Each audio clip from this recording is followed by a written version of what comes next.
Il s'agit d'une question de vie ou de mort pour la République démocratique du Congo. Je veux le dire ici. C'est faire la guerre. La guerre. La guerre. Par mer, par terre et par air. Officiers généraux, officiers supérieurs, officiers subalternes, sous-officiers, caporaux, matelots et soldats. Le président de la République, chef de l'État et commandant suprême des forces armées de la République démocratique du Congo, s'est adressé à la nation en date du 29 janvier 2025, suite à l'agression du Rwanda et le silence coupable de la communauté internationale. En ces jours, je m'adresse à vous. Allez-vous permettre à nos audacieux ennemis de violer impunément l'intégrité du territoire de la République? Allez-vous permettre que s'échappe l'armée qui a porté la terreur dans vos familles? Vous ne le ferez pas. Marchez donc contre elle.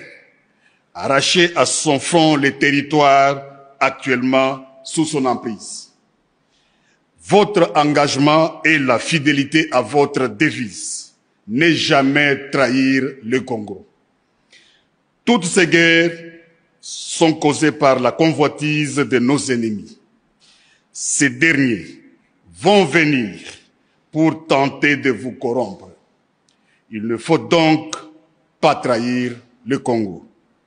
Vous devez vous rappeler les conséquences d'une armée défaite. Apprenez au monde que la malédiction s'abat sur ceux qui violent le territoire du grand peuple.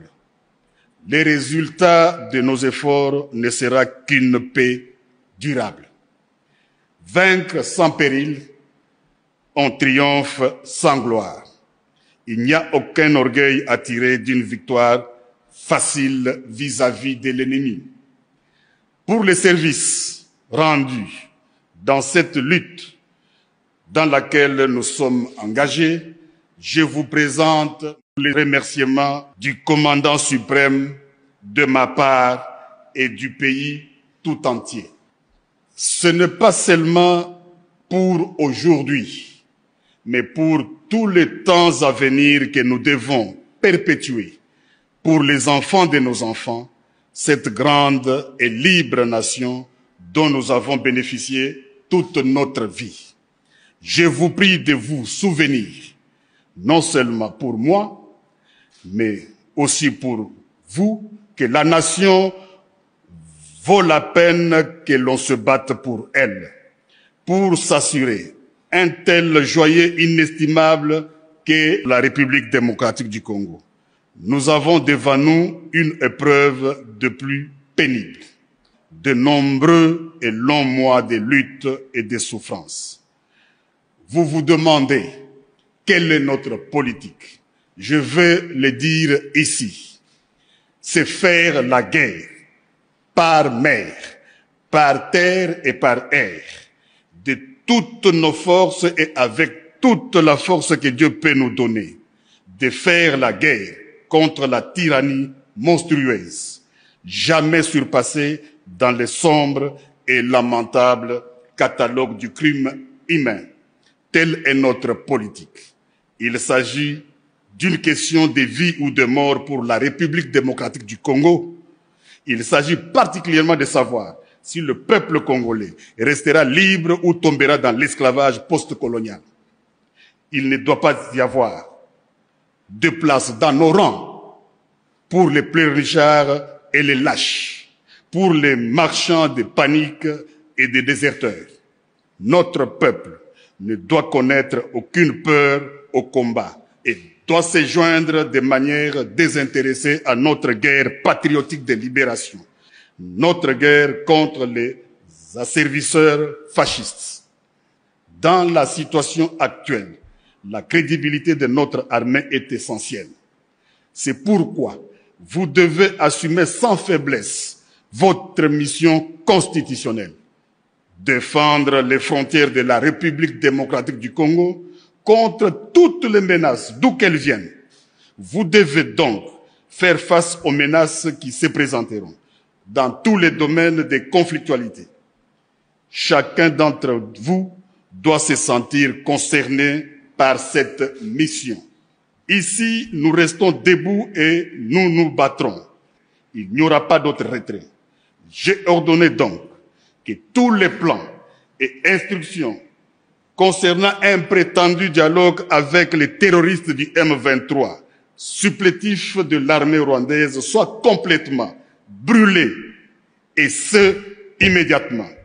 Nous allons rester ici au Congo et nous battre. Si nous ne pouvons pas rester vivants ici, alors restons ici morts. Vous êtes sur le point de vous embarquer dans la grande croisade, vers laquelle nous avons lutté pendant de nombreuses années. Les yeux du monde entier sont braqués sur vous. Les espoirs et les prières des personnes éprises de liberté partout dans le monde entier sont braqués sur vous. En compagnie de nos courageux alliés et frères d'armes sur d'autres fronts, vous parviendrez à la destruction de la machine de guerre rwandaise, à l'élimination de la tyrannie rwandaise sur le peuple opprimé d'Afrique et à la sécurité pour nous-mêmes dans un monde libre. Nous irons au combat à notre manière et nous serons accompagnés par l'esprit des millions de nos martyrs, de nos ancêtres, torturés et brûlés vifs pour leur patriotisme, de nos pères assassinés et de nos mères, nos sœurs, ainsi que nos filles massacrées et violées, de nos frères mutilés et de nos enfants étranglés. Et dans cette bataille, nous briserons l'ennemi et apporterons le salut à notre peuple, éprouvé dans la fournaise de la persécution, assoiffé seulement de la liberté, des droitures et de justice. La voie que nous avons choisie pour le présent est pleine de dangers, comme tous les chemins le sont. Mais c'est celle qui est la plus conforme à notre caractère et à notre courage en tant que nation et à nos engagements dans le monde. Le coût de la liberté est toujours élevé, mais les Congolais l'ont toujours payé. Votre force, c'est la cohésion qui vous rassemble et la constance de votre engagement.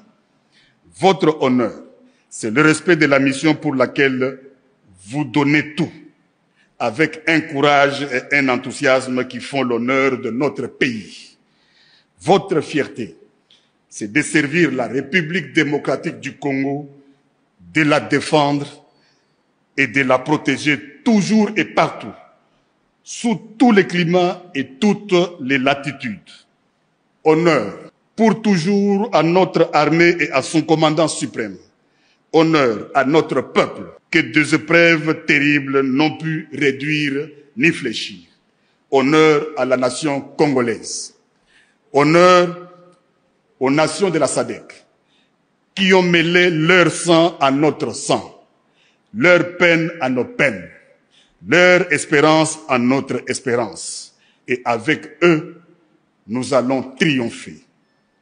Je pense aussi à nos blessés, ainsi qu'aux familles, aux soignants et aux camarades qui les accompagnent dans leur reconstitution.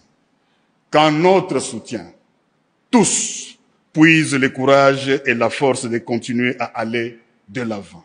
J'ai totalement confiance en votre courage, votre dévouement et votre compétence dans la bataille.